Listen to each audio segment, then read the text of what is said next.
Bonjour à tous, je vais vous présenter le bilan des prospections thématiques avec relevé d'art rupestre menées en 2025 en Centre-Corse. Donc, ce sont des prospections qui combinent prospection de terrain, mais surtout relevé numérique par photogrammétrie pour tenter de mieux comprendre ces manifestations d'art rupestre, donc surtout caractérisées par les gravures rupestres. Donc, l'objectif général était double, à la fois documenter un corpus de roches gravées avec une méthode standardisée et produire des supports comparables d'un site à l'autre, dans le but par la suite d'ouvrir des analyses chronographiques, typologiques et spatiales. Donc, le périmètre des prospections 2025 se concentre sur plusieurs communes de Centre-Corse, donc les communes de Bustagne, de Camp, de Vallée di Rustin, de Castello di Rustin, de Matre et de Duagne. Le corpus travaillé associe des sites déjà référencés et étudiés avec des productions de relevés d'art rupestre classique et des compléments apportés par les prospections. Donc, avant toute chose, quelques mots sur la méthode d'étude. Elle se traduit essentiellement par un protocole simple et reproductible, donc partir de prises de vue soigneusement étalonnées pour obtenir un modèle 3D de référence, puis à partir de ce modèle 3D, obtenir des vues orthographiques standardisées qui serviront de base aux analyses. L'idée clé, c'est que dans ce type d'étude, le modèle 3D ne va pas être la fin en soi, ça va être une matrice de calcul résultant d'un ensemble de données standardisées à partir de laquelle on transforme des variations de relief en informations lisibles et mesurables. Donc pour poursuivre cette présentation, je vais rapidement vous présenter les grandes lignes de la méthode d'acquisition et d'études qui ont été appliquées aux roches gravées dans le cadre des prospections de 2025. Donc, à l'étape de l'acquisition, cela repose en premier lieu sur des prises de vue et une reconstitution 3D effectuée par photogrammétrie. Donc, avec une mise à l'échelle par cible, les prises sont réalisées avec un fort taux de recouvrement, un paramétrage manuel fixe et idéalement une lumière homogène.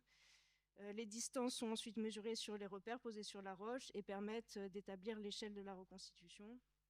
Donc, on va reconstruire jusqu'à la texture de la roche qui va être utile pour la lecture, mais la référence va surtout demeurer la géométrie du maillage.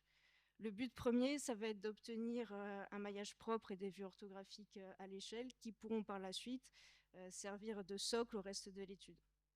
Donc avant toute analyse, le modèle est nettoyé, standardisé, donc même orientation, même emprise, même pas de lecture. Concrètement, toutes les images et cartes qui seront produites à partir de ce modèle vont partager la même grille de pixels et les mêmes dimensions pour garantir des superpositions exactes comme des sortes de calques. Donc à partir de la géométrie du modèle, on produit des cartes qui décrivent la morphologie de la surface et aident à estimer les profondeurs, où les zones sont concaves, convexes, où les transitions sont nettes. Donc tout ça, ça permet de mettre en avant les reliefs les plus marqués et donc mettre en avant les tracés. Pour estimer les profondeurs, nous utilisons une technique qui consiste à comparer la surface réelle la surface d'un modèle lissé, une sorte de tendance de la roche. Et cette comparaison va fournir en millimètres une profondeur relative des gravures par rapport à la forme générale du support. Donc en formalisant ça, on obtient une carte continue des creux directement exploitables. Une fois ces données acquises, on génère des vues orthographiques à l'échelle, donc sous différents éclairages virtuels rasants, accompagnés de rendus en fausse couleur, afin de croiser à la fois lecture visuelle et valeur. Donc le but là, c'est avant tout la lisibilité, et ces rendus vont mettre en évidence les tracés et aider à distinguer l'anthropique du naturel, tout en restant alignés, puisque co-enregistrés avec les cartes métriques précédentes. Par la suite, des algorithmes de traitement d'images sont appliqués sur les rendus dans le but de nous aider à guider la segmentation des contours et toujours conserver, puisque co-enregistrés, ces calques servent d'appui visuel et vont guider la segmentation. Sur ces fonds lisibles, on va délimiter des régions d'intérêt, donc correspondant aux incisions, puis on va segmenter les contours, donc pour chaque région d'intérêt, donc pour chaque gravure délimitée. On va extraire les mesures qui sont consignées dans une table attributaire, donc sur sa forme, sa typologie, sa taille, sa profondeur, ça peut être aussi son orientation principale, la densité sur la surface rocheuse. Donc un classement multiniveau rend la lecture immédiate et stabilise la comparaison. On peut alors isoler par exemple les cupules les plus profondes, les traits les plus longs ou les réseaux à orientation dominante. On constitue ainsi des ensembles homogènes, faciles à comparer entre zones et entre sites.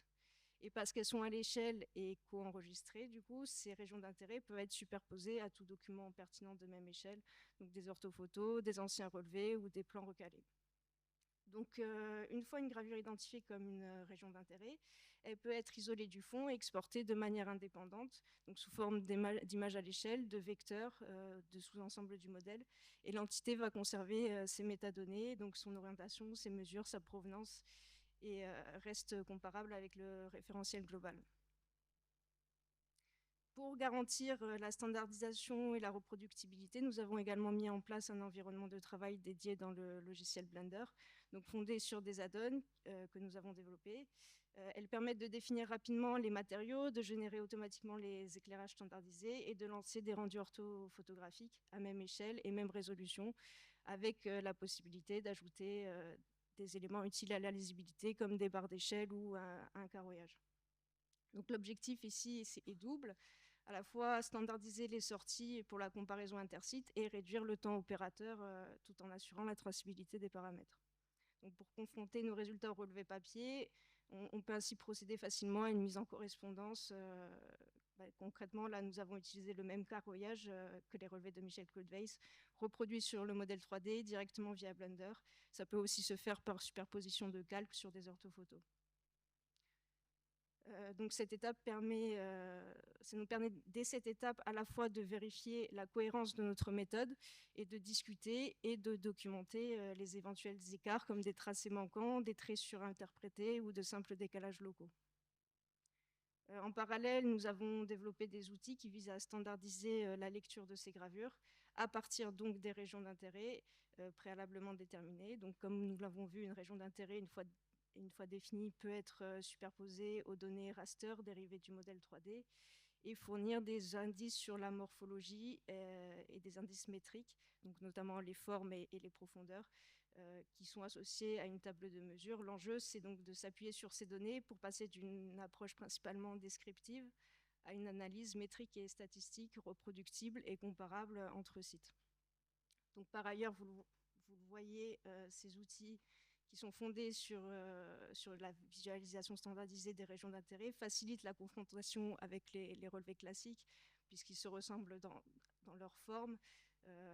L'utilisation du papier millimétré et du carroyage commun peut servir de repère de localisation pour les études comparatives.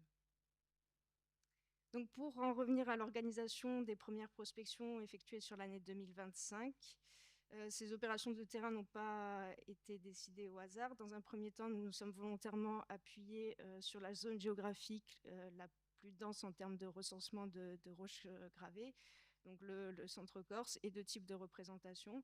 Mais surtout, nous avons décidé de commencer par les prospections par des sites déjà étudiés et documentés avec des relevés d'art rupestre, donc notamment les sites d'Apedra Frijad ou d'Acasa Scribiad. Le but premier de ces premières interventions étant de tester, calibrer et valider notre protocole d'étude. Cette étape était essentielle puisqu'elle nous permettait de disposer d'un référentiel en comparant nos productions aux relevés existants et nous a permis de stabiliser la chaîne opératoire, donc, que l'on peut aujourd'hui juger fiable et reproductible. Donc, très vite, nous avons commencé à avoir des résultats intéressants, notamment sur le site d'Acasa Scribiad, où les premiers relevés numériques ont permis la mise en évidence de motifs figuratifs stylisés jusque-là non identifiés et toujours en cours d'étude, puisqu'en effet, certains éléments que Michel Claude Weiss avait interprétés et représentés comme de simples cavités aménagées dans les années 2000 se sont en réalité révélés être des motifs pédiformes, donc qui interrogent par leur caractère répété sur l'ensemble de la roche et leur portée symbolique qui pourrait suggérer des interprétations anthropologiques et une construction sociale de l'espace associée aux représentations géométriques que l'on a plus l'habitude de retrouver sur l'ensemble du territoire. Donc nous avons également pu attester d'un autre avantage du relevé 3D, c'est qu'il permet de mieux lire et retranscrire la complexité des motifs. Là où les relevés traditionnels peuvent donner l'impression de traits similaires, la 3D, ici notamment avec un éclairage rasant simulé, met en avant les superpositions pouvant être interprétées comme plusieurs phases de réalisation. La lecture des modèles permet également de distinguer les techniques. Ici, vous voyez une gravure réalisée par incision à côté d'une gravure réalisée par piquetage. Donc, une technique qui, sur ce site-là, n'avait pas été identifiée par Michel Claude Weiss. Ce type de lecture s'accompagne également de profils et de coupes, mettant en avant certaines coupes en V, d'autres plus en U. Donc autant d'indices potentiels sur la variété des outils, des gestes et peut-être des épisodes d'exécution qu'un tracé papier classique n'aurait pas permis de différencier aussi clairement. Donc une fois ce cadre méthodologique validé, il a ensuite pu être appliqué sur d'autres sites déjà étudiés comme la roche gravée de Santa Maria sur la commune de Mâtre et le site du Monte Culion sur la commune de Valle di Rustin. D'autres sites moins documentés, voire pas documentés par relevé classique, comme ici Pedregage ou Petreradul, sont aussi sur les communes de Valle di Rustin et Castello di Rustin, ont également pu être intégrés à notre étude grâce à l'aide de M. Toussaint Kulic, qui nous a gentiment accompagnés à plusieurs reprises sur ces sites. Donc les modèles ont pu tous être reconstitués, les résultats sont encore ici en cours de traitement. Donc au-delà de l'étude du signe, les outils numériques nous permettent également, à partir de SIG, de cartographier le paysage environnant avec précision, notamment à partir des données LIDAR pouvant être complétées par des simulations numériques, permettant par exemple ici de modéliser un périmètre de visibilité de chaque site dans le but de mieux comprendre leur positionnement et une éventuelle localisation stratégique d'implantation. En fait, analyser les différents points de vue, les chemins de circulation potentiels, les positionnements stratégiques des différents sites peut offrir un aperçu des interactions humaines avec le paysage. De plus, les données LIDAR, en révélant des variations de terrain, des élévations éventuelles ou des chemins masqués par la couverture végétale, ont permis d'identifier les zones en amont afin de mieux cibler nos campagnes de prospection. Donc, au-delà de l'étude du signe, c'est l'articulation objet-paysage via l'utilisation de SIG couplée à la toponymie des lieux qui nous permet de retranscrire les sites dans des logiques spatiales tout en facilitant les prospections de terrain. Donc au final, les campagnes de prospection menées au cours de l'année ont permis de couvrir un premier noyau de sites en Centre-Corse et d'engager cette campagne de numérisation progressive d'ensembles gravés.